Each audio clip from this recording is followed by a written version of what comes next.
সংখ্যা না থাকলে কি হতো ভেবেছেন? খেলনা গুনতেন কিভাবে? চলুন এর গল্পটা শুনি। আচ্ছা, আপনার কাছে কিছুই নেই, এটা লিখবেন কিভাবে? দেখুন, এটা কিন্তু একটা বড় সমস্যা ছিল। একেবারে শুরুতে মানুষ হাতের কাছে যা পেত তা দিয়েই জিনিস গুনত। কিন্তু ভাবুন তো, অনেক জিনিস গুনতে হলে কি হবে? আরও ভালো কোনো বুদ্ধি তো লাগতই। পুরনো দিনের মানুষেরা বুদ্ধিমান ছিল, কিন্তু তাদের সিস্টেমে একটা জরুরি জিনিসই ছিল না। এই যেমন সব ভেড়া বিক্রি হয়ে গেলে কিছুই নেই বোঝানোর কোনো উপায় ছিল না। আর ঠিক তখনই প্রাচীন ভারতের গণিতবিদরা একটা দারুণ বুদ্ধি বের করলেন, যা সব বদলে দিল।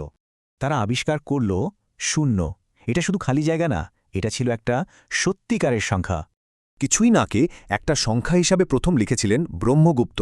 এটা ছিল এক যুগান্তকারী আবিষ্কার। এরপর শূন্য তার আরও ৯ জন বন্ধুর সাথে মিলে একটা দারুণ দল বানাল।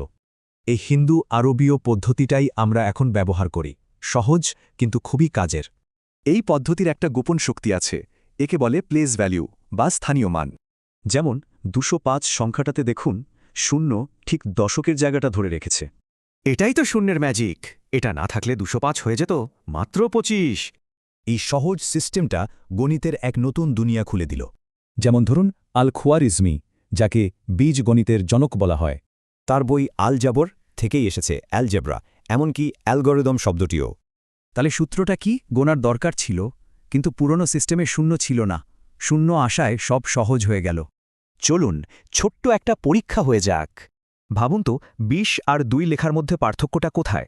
এখানে শূন্য কি কাজ করছে? রোমানদের কাছে কিছুই না বোঝানোর জন্য কোন সংখ্যাটা ছিল না বলুন তো?